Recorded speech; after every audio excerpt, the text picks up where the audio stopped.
पर मैं एक छोटी सी बात आपको बताता चलूँ कि बैटरीज़ को जितने कम एम्पेयर्स के ऊपर आप चार्ज करें उतना अच्छा होता है। मोबाइल फ़ोन्स की रैपिड चार्जिंग या जो इस तरह के फीचर्स आते हैं उनमें और इन इन्वर्टर्स की बैटरीज़ की चार्जिंग में बहुत डिफरेंस होता है जैसे अप्लाइंसेस एंड यूपीएस। अगर आपके घर में कोई कंप्यूटराइज्ड लोड है यानी इलेक्ट्रॉनिक्स बहुत ज़्यादा है, जो इन सेटिंग्स को रिव्यू करके और चेंज करके आप उसको ऑफ कर सकते हैं। अगर मीटर के ऊपर रिवर्स की एलईडी की लाइट आ रही है तो आप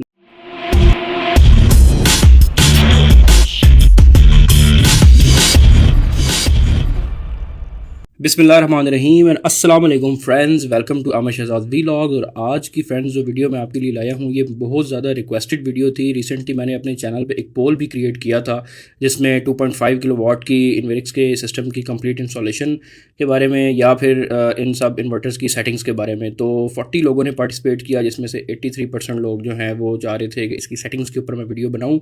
तो थोड़ा सा डिले इसमें आ गया है, जो है वो कॉम्प्लेक्स टॉपिक था और इसके ऊपर एक एक चीज़ को स्टडी करके तो फिर आप लोगों के लिए ये वीडियो बनानी थी। तो आज इंशाल्लाह आप अब ये वीडियो देखने के बाद इंशाल्लाह आपके पास कोई भी किसी भी किस्म का इन्वर्टर होगा तो आप उसमें ये सेटिंग्स इजीली परफॉर्म कर सकेंगे। मेरे पास जो कि 4 किलोवाट का इन्वेरिक्स वेरॉन 2 सीरीज़ का इन्वर्टर है, जो कि ये हाइब्रिड इन्वर्टर है। और इसकी स्क्रीन पे आपको मैं सबसे पहले थोड़ा सा ओवरव्यू दे दूँ कि इसकी स्क्रीन के ऊपर कितने बटन्स होते हैं। ये वाला एक रीसेट का बटन होता है।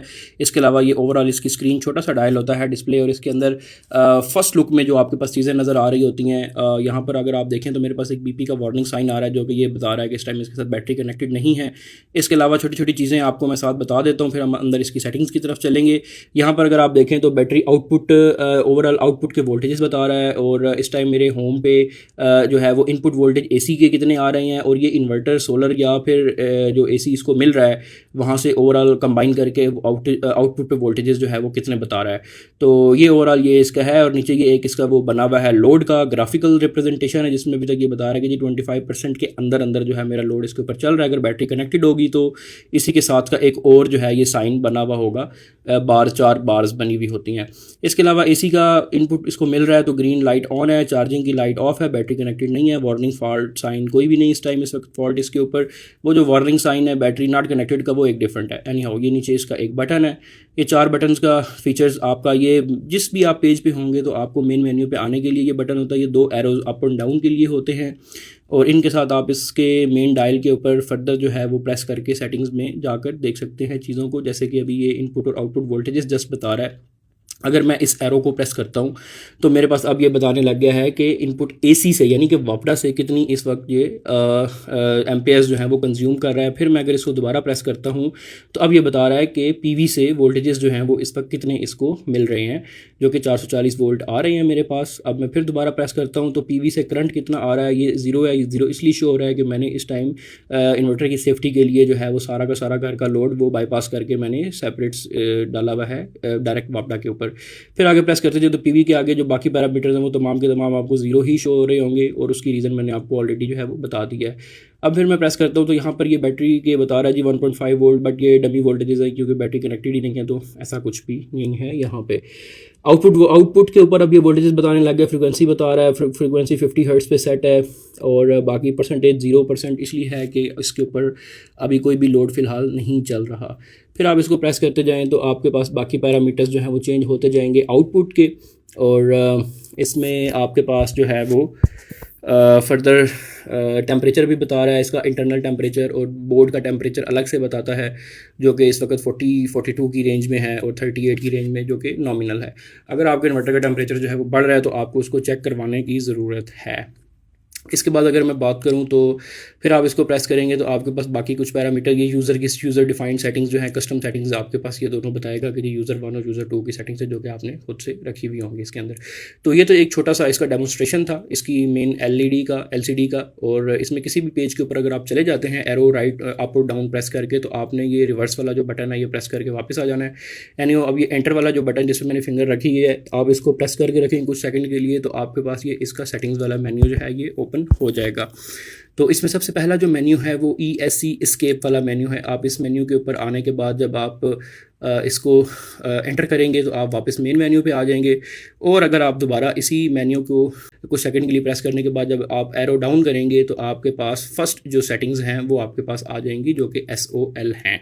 तो इसके अंदर आपके पास जो आपकी इन्वर्टर की आउटपुट है वो ये बता रहा है कि ये इस टाइम पे आउटपुट पे क्या आपको देगा, सोलर से देगा या फिर ये आपको जो है वो प्रायोरिटी पे सोलर बैटरी या यूटिलिटी रखेगा। आपके पास यहाँ पर ये दो ऑप्शन हैं। सबसे पहले आप अगर सोलर रखेंगे तो आपकी जो आउटपुट है वो सिर्फ सोलर को ही प्रायोरिटी देगा, और अगर आप यहाँ पर SBU रखेंगे तो उस केस में आपको ये सोलर बैटरी और फिर यूटिलिटी की आउटपुट देगा। यानी कि सबसे पहले सोलर की जो पावर आ रही है उसको देगा, उसके बाद बैटरी में जो स्टोर्ड है वो होगी। अगर बैटरी कनेक्टेड नहीं है तो आप SBU करेंगे तो फिर वो सोलर के बाद डायरेक्टली यूटिलिटी देगा, लेकिन उसमें रिकमेंडेड है कि आप डायरेक्टली ओनली सोलर ही रखें जो नंबर 1 पे है। ठीक है। इसके बाद अगर मैं बात करूं तो हमारे पास बैटरीज़ को चार्ज करने के लिए जो चार्ज कंट्रोलर है वो बता रहा है कि इस टाइम पे कितने एम्पेयर के ऊपर आपने बैटरीज़ को चार्ज करना है। तो यहाँ पर मैं एक छोटी सी बात आपको बताता चलूँ कि बैटरीज़ को जितने कम वोल्टेजेस जितने कम एम्पेयर्स के ऊपर आप चार्ज करें उतना अच्छा होता है, बिकॉज मोबाइल फ़ोन्स की रैपिड चार्जिंग या जो इस तरह के फीचर्स आते हैं उनमें और इन इन्वर्टर्स की बैटरीज़ की चार्जिंग में बहुत डिफरेंस होता है। तो आप अपने इन्वर्टर्स की बैटरीज़ होती हैं उनको जो मेन फार्मूला होता है आपके जितने एम्पेयर्स की आपने बैटरीज़ कनेक्ट की हैं उसके 10% आप निकाल लें। यानी कि अगर 100 एम्पेयर की आपने एक बैटरी लगाई है तो उसका जो 10% है वो 10 एम्पेयर होगा, तो आप यहाँ पर 10 की रीडिंग सेट कर लें। अगर आपने 200 एम्पेयर लगाए हैं बैटरीज़ के तो 200 एम्पेयर, लेकिन अगर आपने दो बैटरीज 12-12 वोल्ट की लगाई हैं पैरेलल में तो आपके पास वोल्टेजेस तो बढ़ेंगे। सीरीज़ में अगर आपने लगाई हैं तो वोल्टेजेस तो आपके पास बढ़ जाएंगे, तो करंट है वो सेम रहेगी। तो उस केस में आपके पास वो 100 एम्पेयर ही रहेगा। तो आपने 20% या उसका 10% 200 के हिसाब से नहीं निकालना बल्कि 100 के हिसाब से ही निकालना है। तो एनी हाउ आपने इस रूल को फॉलो करना है और आपकी बैटरी की जो हेल्थ है वो अच्छी रहती है इस चीज़ से। अगर आप ज़्यादा यहाँ पर एम्पेयर रखेंगे जो बाय डिफ़ॉल्ट यहाँ पर 60 आ रहे हैं तो आपकी बैटरी बहुत जल्दी ख़राब हो जाएगी या बैटरी के ब्लास्ट होने का भी खतरा होता है। इसके बाद अगर मैं बात करूं आपके पास थर्ड नंबर ऑप्शन में आपके पास दो चीज़ें आ जाती हैं। एक होती है आपकी AC input voltage range appliances के ऊपर और एक होती है UPS के ऊपर। तो इसमें आप आके फिर दोबारा एंटर प्रेस करेंगे तो आपके पास ये दोनों ऑप्शन शो होंगे एरो अप एंड डाउन करने से, अप्लायंसेस एंड UPS। अगर आपके घर में कोई कंप्यूटराइज्ड लोड है यानी इलेक्ट्रॉनिक्स बहुत ज़्यादा है जो कि क्रिटिकल चीज़ें हैं आपकी इलेक्ट्रॉनिक्स की, तो उन इलेक्ट्रॉनिक्स को ऑपरेट होने के लिए स्विचिंग स्पीड जो है वो हाई चाहिए होती है, तो आप इस सेटिंग को UPS के ऊपर सेट कर लें। लेकिन अगर आपका अप्लायंसेस मोड में आपके पास आपको जो वोल्टेजेस रेंज होती है वो ज़्यादा मिल जाती है, यानी कि 90 वोल्ट से लेकर 280 वोल्ट तक की रेंज है। इसके मैनुअल में भी यहाँ पर मेंशन्ड है। आप इसको अप्लायंसेस पे ही रखें अनटिल आपके पास कोई क्रिटिकल इलेक्ट्रॉनिक्स का घर का लोड नहीं है। तो इसके बाद अगर हम बात करें तो बैटरीज़ के ऊपर, बैटरी चूँकि मैंने अभी तक कनेक्ट नहीं की मगर मैंने बैटरी के टॉपिक को बड़ी डिटेल से कवर किया है यहाँ पर। तो आप ये इसमें मैंने तमाम बैटरीज़ की स्पेसिफिकेशन और किस बैटरी को कैसे कनेक्ट करना है ये सब कुछ एक्सप्लेन किया, तो आपने ये बड़े गौर से सुनना है। तो फर्स्ट ऑफ ऑल आपको मिल जाता है यहाँ पर AGM और फ्लोटेड बैटरी का ऑप्शन। तो AGM और फ्लोटेड में डिफरेंस मैं आपको बता देता हूँ। AGM आपकी वो बैटरीज होती हैं जो जेल बेस्ड होती है, यानी कि कार्स में अक्सर आपने सुना होगा जी जेल वाली बैटरी जो मेंटेनेंस फ्री बैटरीज जो होती हैं। और फ्लोटेड में आपकी जितनी भी मेंटेनेंस वाली बैटरीज होती हैं लाइक ट्यूबलर हो जाती हैं, लेड एसिड हो जाती हैं, ये तमाम बैटरीज इसमें फॉल करती हैं जिनमें इलेक्ट्रोलाइट होता है जो अंदर केमिकल रिएक्शन के लिए यूज़ होता है, जबकि AGM के अंदर जेल यूज़ हो रहा होता है। तो आपने अगर जेल वाली बैटरी लगाई है तो फिर आप AGM पे रखें, अदरवाइज़ आपने इसको फ्लडेड पे रखना है और कोई सेटिंग्स करने की ज़रूरत नहीं है। मगर ये रिकमेंडेड नहीं होता।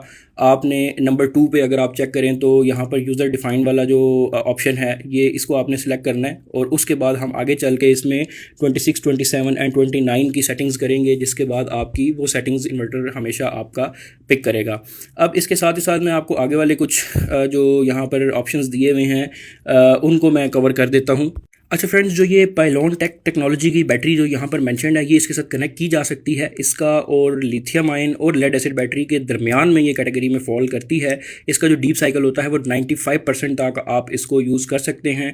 और बाकी इसकी जो कंस्ट्रक्शन है वो उसमें थोड़ा सा केमिकल फार्मूला जो है वो चेंज होता है। इसकी मज़ीद डिटेल में मैं नहीं जाऊँगा आपके साथ, लेकिन आपको बेसिक सा इंट्रो में यही बता देता हूँ कि इसका जो डीप साइकिल है वो लेड एसिड, ट्यूबलर और इन तमाम बैटरी से बेहतर होता है और आपकी जो लिथियम आयन बैटरीज होती हैं उनसे कम होता है, यानी कि 90 to 95% तक होता है। तो आपने अगर ऐसी बैटरी कनेक्ट करनी है तो आपने इस सेटिंग को सिलेक्ट करना है। इसके अलावा फ्रेंड्स अगर मैं बात करूं तो आपके पास जो अगला ऑप्शन आ जाता है वो LIB यानी कि लिथियम आयन बैटरी आ जाती है, जो जिसमें प्रोटोकॉल कंपैटिबल बैटरी, यानी कि बाय डिफ़ॉल्ट आपकी लिथियम आयन बैटरीज़ अगर आपने कनेक्ट करनी है तो उसकी उसकी चार्जिंग और डिस्चार्जिंग को मैनेज करने के लिए इस इन्वर्टर के अंदर इंटेलिजेंट सिस्टम इंस्टॉल्ड होता है। तो अगर आपने वो बैटरी कनेक्ट करनी है तो आपने ये वाली सेटिंग्स जो है वो सिलेक्ट करनी है। इसके बाद अगर मैं बात करूं तो आपके पास जो है वो थर्ड पार्टी की अगर कोई बैटरी है लिथियम आयन, अब ये battery hybrid lithium ion batteries होती हैं बेसिकली, जिस जो 5 नंबर के ऊपर आपके पास LIC ऑप्शन के साथ आती हैं, और ये हाइब्रिड इसलिए होती हैं कि ये लिथियम आयन के साथ इसमें कैपेसिटर भी इंस्टॉल्ड होते हैं जो कि इसकी रैपिड चार्जिंग और रैपिड डिस्चार्जिंग वाला फीचर देते हैं, कर सकते हैं। बट इसका कोई ऐसा प्रैक्टिकल यूज़ हमारे रेजिडेंशियल या होम वाली जगहों पे ऐसा नहीं होता। इसके बाद अगर मैं बात करूं ISC, तो मुझे कोई इसकी ख़ास, और इसके बाद अगर मैं बात करूँ IPW, ये वो बैटरीज होती हैं जो कि IP65 रेटिंग के साथ आती है, यानी कि जो वाटर प्रूफ होती हैं, और इनका बेसिकली जो सील्ड एनक्लोजर होता है उसमें उसकी वजह से जो है इस अगर आपने वो बैटरी कनेक्ट की है जो कि लिथियम आयन है और साथ में वो IP65 है, तो फिर आपने इस ऑप्शन को सिलेक्ट करना है। तो ये बैटरीज़ का ओवरऑल है, तो आपने ओवरऑल यूज़र डिफाइंड के ऊपर सेट करके, तो हम जो 26, 27 और 29 नंबर सेटिंग्स के ऊपर जो चीज़ें हम पढ़ेंगे हमने उनको सेट कर लेना है। इसके बाद अगर मैं बात करूं तो 6 नंबर पॉइंट के ऊपर आपके पास आ जाता है restart, auto restart when overload occurs. तो इसको आपने बाय डिफ़ॉल्ट डिसेबल आता है, तो आपने डिसेबल ही रखना है, क्योंकि अगर आप इसको इनेबल रखेंगे तो आपका इन्वर्टर बार बार ऑन और ऑफ होता रहेगा, जो कि आपके लिए भी एक इंटरप्शन क्रिएट करेगा। तो आप इसको बाय डिफ़ॉल्ट डिसेबल रखें, जब भी आप अवेलेबल हों तो आप खुद इसको मैनुअली फिर ऑन करें, और अगर कोई एरर भी इसके डिस्प्ले पर आ रहा हो तो वो भी आप इसको देख कर फिक्स कर लें। नेक्स्ट आपके पास नंबर 7 पर आ जाता है auto restart when over temperature occurs. ये भी सिमिलर चीज़ है, लेकिन जब इसमें टेम्परेचर ओवर हो जाएगा, यानी कि इसके इंटरनली फ़ैन अगर कहीं पे ऑफ हो जाते हैं या वो काम नहीं कर रहे, तो उस केस में टेम्परेचर बढ़ जाए तो आपका इन्वर्टर फिर ऑन और ऑफ होता रहेगा। तो बेहतर है आप इसको भी डिसेबल ही रखें, ये बाय डिफ़ॉल्ट डिसेबल ही आता है। आउटपुट फ्रीक्वेंसी, ये आप सबको पता है, इसको 50 हर्ट्ज़ ही आपने रखना है, क्योंकि पाकिस्तान का स्टैंडर्ड जो है वो 50 हर्ट्ज़ कहता है। आउटपुट वोल्टेजेस 220 से लेकर 240 वोल्टेजेस तक की रेंज है, तो आप इसको 230 रखें, बाय डिफ़ॉल्ट यही आते हैं, और मैंने भी यही सेटिंग्स रखी हुई हैं जी। तो फ्रेंड नंबर 11 पर आ जाता है कि आपका जो इन्वर्टर है वो सोलर के साथ जो उसने यूटिलिटी से चार्जिंग करनी है उसको कितने एम्पेयर के ऊपर रखना है। तो बाय डिफ़ॉल्ट हमने देखा था कि 2 नंबर पॉइंट के अंदर उसको हमने 10% ऑफ द बैटरी हमने सेट करना था। तो आपकी जो ये वाली सेटिंग्स हैं या ये वाली जो करंट है ये उससे हमेशा कम होनी चाहिए, तो आपका इन्वर्टर एक्सेप्ट करेगा। अदरवाइज़ आपकी अगर जो सोलर की करंट है अगर आपने वो 20 रखी है और ये वाली करंट आपने जो है वो 30 रख दी है, तो आपका इन्वर्टर ऑटोमेटिकली 20 को पिक कर लेगा। तो आपने यूटिलिटी की जो करंट है यहाँ पर ये कम रखनी है। अगर आपने वो 10 रखी है तो आप इसको 2 एम्पेयर रख दें या 5 एम्पेयर रख दें, ठीक है। तो एनी हाउ 10 के इंक्रीमेंट के साथ ये चेंज होती है, तो आप मिनिमम 2 रख सकते हैं, और उसके बाद फिर 10 के इंक्रीमेंट से जो है ये चेंज होती है। इसके बाद फ्रेंड्स ये 12 नंबर वाला जो पॉइंट है ये बहुत ही इंपॉर्टेंट पॉइंट है, क्योंकि यूजुअली आपने जब सेटिंग्स बैटरी कनेक्ट की हुई होती हैं और सोलर बैटरी एंड यूटिलिटी के ऊपर आपने प्रायोरिटी सेट की होती है प्रोग्राम नंबर 1 के अंदर, तो उसमें होता यह है कि जैसे जैसे आपका दिन ऑफ हो रहा होता है और आपके सोलर की जो प्रोडक्शन है वो कम हो रही होती है, तो इमीडिएट आपका जो सोलर है वो यूटिलिटी के ऊपर स्विच ना करे, बल्कि कुछ हद तक आपकी बैटरीज पहले ड्रेन होती हैं और उसके बाद फिर वो आपका यूटिलिटी के ऊपर स्विच कर जाता है। तो इस केस के अंदर अगर आप देखें तो आपका जो छोटा इन्वर्टर है उसकी सेटिंग्स भी यहाँ पर डिस्प्ले हो रही हैं, जो कि आपने उसके कट ऑफ वोल्टेजेस मिनिमम 11.5 आपने सेट करने हैं, और उसमें यह है कि 10% आपकी बैटरी को कंज्यूम करेगा और उसके बाद ये यूटिलिटी पे स्विच कर देगा। और आपके जो 4 किलोवाट का सिस्टम है उसके अंदर आपने डबल ऑफ द लो जो वोल्टेजेस यानी कि 23 वोल्टेजेस आपने सेट करने हैं। तो इससे होगा ये कि जब आपके PV पावर कम होगी तो आपका बैटरी 10% कंज्यूम होगी और उसके बाद वो वापस यूटिलिटी के ऊपर स्विच कर जाएगा, और जब आपकी जो इलेक्ट्रिसिटी जाएगी यानी कि AC या ग्रिड ऑफ होगा वापडा, तो उस टाइम पे फिर आपकी जो रिमेनिंग इलेक्ट्रिसिटी स्टोर्ड है आपकी बैटरीज में पावर, वो फिर आप उसको कंज्यूम कर सकते हैं। इसी तरीके से अगर मैं बात करूँ 13 नंबर पॉइंट की, तो यहाँ पर आपकी जो अपर लिमिट है यानी कि बैटरी को आपने मैक्सिमम कितना फुल करना है वो रेंज आपके पास आ जाती है, और वो आपने जो आपका जो छोटा इन्वर्टर है 1.2 किलोवाट का, उसमें आपने उसको 13.5 सेट करना है, और डबल ऑफ दिस रेंज आपने 4 किलोवाट में इसको सेट करना है जो कि 27 एम्पेयर होती है, वोल्टेजेस होती है। इसके बाद फ्रेंड्स 16 नंबर पॉइंट आता है, जो कि बहुत इंपॉर्टेंट पॉइंट है। यहाँ पर जो लोग अपना सोलर इन्वर्टर लगाने के बाद बैटरीज कनेक्ट करते हैं और फिर भी उनके बिल्स ज़्यादा आ रहे होते हैं, उसकी रीज़न ये होती है कि अच्छी सेटिंग्स करेक्ट सेटिंग्स नहीं की होती, जिस वजह से होता क्या है कि आपकी बैटरीज जो हैं वो ऑफ टाइम में, यानी कि जब सोलर नहीं होता तो वो आपकी यूटिलिटी से बैटरी पावर कंज्यूम करती रहती है, चार्जिंग करती रहती है और साथ साथ डिस्चार्जिंग करती रहती है, जिस वजह से आपकी जो यूटिलिटी के ऊपर लोड रहता है हर टाइम, और जिसकी वजह से आपका जो है वो बिल कम नहीं होता बल्कि बढ़ जाता है। इसमें सबसे पहले आपके पास आ जाता है CSO, यानी कि सोलर फर्स्ट। तो इट मीन्स कि सबसे पहले सोलर से आपकी जो बैटरी है वो चार्ज हो, और जब शाम को आपकी सोलर ख़त्म हो जाती है तो उस टाइम पे अगर बैटरी लेवल थोड़ा सा डाउन होता है या उसके फ्लोटिंग वोल्टेजेस को भी मेंटेन अगर करना हो, तो आपकी बैटरी जो है वो कॉन्टीन्यूसली वापडा से आपकी बिजली कंज्यूम करती रहेगी, जो कि आपने नहीं करना। आपने इसको CSO पे नहीं रहने देना आपने। उसके बाद दूसरा ऑप्शन आता है SNU, यानी कि सोलर एंड यूटिलिटी पैरेलल, यानी कि ये दोनों आपके पैरेलल में चार्ज करेंगे। ये भी आपने ऑप्शन नहीं सेट करना, आपने इसको रखना है ओनली सोलर के ऊपर, OSO, यानी कि आपका जब सोलर होगा तो बैटरी चार्ज होगी, सोलर नहीं होगा तो चार्ज नहीं होगी। इसका एडवांटेज आपको ये मिलता है कि डे में ऑल टाइम आपका जो इन्वर्टर है वो बैटरी को चार्ज कर देगा। शाम जब होगी तो हमने ऊपर 13 नंबर सेटिंग्स में रख लिया था कि वो 10% बैटरी ड्रेन हो जाएगी। रिमेनिंग जो बैटरी है रात को अगर आपकी इलेक्ट्रिसिटी जाती है तो वहाँ पर वो आपका लोड शेडिंग का कंज्यूम कर लेगी, और जब बैटरी ख़त्म हो जाएगी तो उसके बाद दिन में जब आपका धूप निकलेगी तो आपका सोलर दोबारा से इसको चार्ज कर देगा। इसके बाद फ्रेंड्स मैं बात करूं 18 नंबर पॉइंट की, तो ये है अलार्म की सेटिंग, यानी कि जब आप इसको ऑपरेट करते हैं तो उस टाइम पे आपका जो इन्वर्टर है वो बीप करे, तो इसको आपने बाय डिफ़ॉल्ट ऑन होती है, ऑन पे ही रखना है। इसका एक तो एडवांटेज ये होता है कि कोई भी आपके इन्वर्टर के साथ छेड़छाड़ कर रहा हो तो आपको उसकी बीप की आवाज़ आएगी, तो आपको पता चल सकता है कोई छेड़छाड़ नहीं करेगा। और सेकेंडली इसको ऑन ही रखना चाहिए आपको। नेक्स्ट अगर मैं बात करूँ 19 नंबर पॉइंट की, तो यहाँ पर आपके पास जो है वो रिटर्न टू आपकी डिफ़ॉल्ट स्क्रीन के ऊपर आना, यानी कि शुरू में जो मैंने आपको दिखाया था कि जब भी आपने कोई पेज ओपन किया जहाँ पे आप PV वोल्टेजेस देख रहे हैं मेन स्क्रीन के ऊपर या कोई और सेटिंग्स देख रहे हैं, तो जिस जगह पे आप छोड़ेंगे वो स्क्रीन वहीं पर स्टैटिक रह जाए। अगर आपने इसको TEP पे सेट किया सेकंड नंबर पे तो ये उस स्क्रीन के ऊपर रहेगा। अगर आपने इसको ESP पे सेलेक्ट किया हुआ तो वो किसी भी स्क्रीन पे हो, अब कुछ सेकंड्स के बाद या 1 मिनट के बाद जाके वो वापस उसी बैक स्क्रीन पर आ जाएगा। तो ये आपकी अपनी पर्सनल प्रेफरेंस है। मैं ये रिकमेंड करूँगा कि आप इसको ESP पे ही रखें, क्योंकि आप इतने एक्सपर्ट नहीं होते या आप हर टाइम पे आपका यूज़ नहीं होता चीज़ों को देखने का। तो जब भी देखना हो आप बस एरो का बटन प्रेस करके उस मेन्यू पे या उस पेज पे जाकर देख सकते हैं।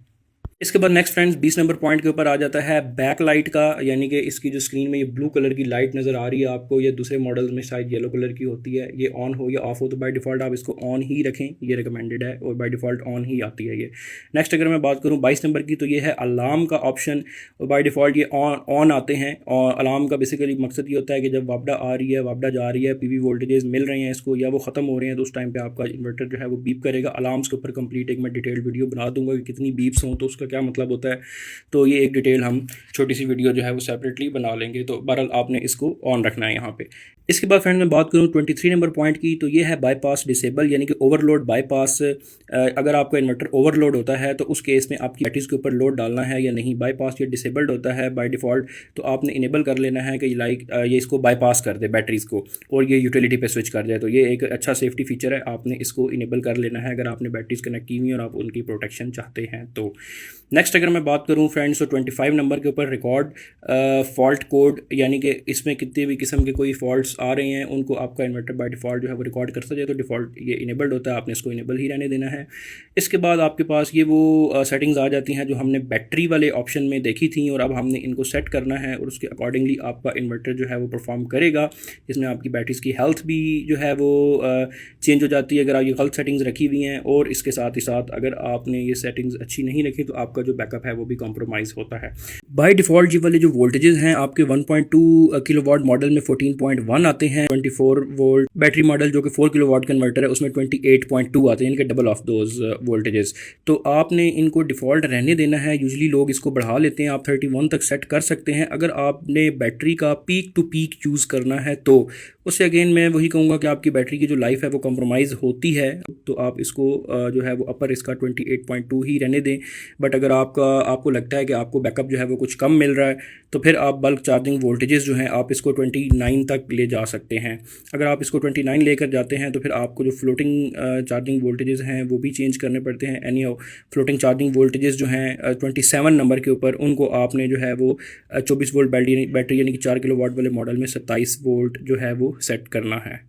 फ्लोटिंग चार्जिंग वोल्टेजेस बेसिकली ये वो वोल्टेजेस होते हैं जिसके ऊपर आपकी बैटरी जो है आपका इन्वर्टर वो बैटरी के वोल्टेजेस को मेंटेन करता है, यानी कि हर थोड़ी देर के बाद या कुछ टाइम के गुजरने के बाद बैटरी जो है ऑटोमेटिकली सेल्फ डिस्चार्ज भी करती है बैटरीज को। तो उसमें ये होता है कि फिर यहाँ पर इतने वोल्टेजेस के ऊपर आके वो उसको मेंटेन कर रहा होता है उसकी चार्जिंग को। इसके बाद फ्रेंड्स अगर मैं बात करूं 29 नंबर पॉइंट की, तो ये है आपके पास लो डीसी कट ऑफ वोल्टेज, यानी कि आपकी बैटरी जो है उसको आपने मैक्सिमम कितना जो है वो मिनिमम कितना डिस्चार्ज करना है। तो अगर तो आपका 12 वोल्ट बैटरी वाला मॉडल है इन्वर्टर का, तो 10.5 वोल्ट बाय डिफ़ॉल्ट आते हैं, और आपके 24 वोल्ट में 24 वोल्ट वाला यानी 4 किलोवाट मॉडल में आपके 21 वोल्ट तक आते हैं। तो आपने इससे नीचे इसको नहीं लेकर जाना अगर आप अपनी बैटरी की हेल्थ जो है वो कॉम्प्रोमाइज़ नहीं करना चाहते हैं। तो इससे होगा ये कि 21 वोल्ट पे जब भी आपकी बैटरी ये सिस्टम आएगा तो उसके बाद आपका पूरा सिस्टम बंद हो जाएगा, यानी कि वापडा गई भी है और अब आपका एज अ यूपीएस आपका इन्वर्टर काम कर रहा है, बैटरीज जो है वो बैकअप दे रही हैं, और जब आपके 21 वोल्टेज पे बैटरी लेवल आएगा तो इस टाइम पे फिर आपका पूरा का पूरा सिस्टम जो है वो बंद हो जाएगा, जब तक आप वापस इसको वापडा नहीं देते हैं या आपका सोलर जो है वो ऑन नहीं होता धूप में। इसके बाद फ्रेंड 30 नंबर पॉइंट के ऊपर हम बात कर लेते हैं बैटरी इक्वलाइजेशन मोड की।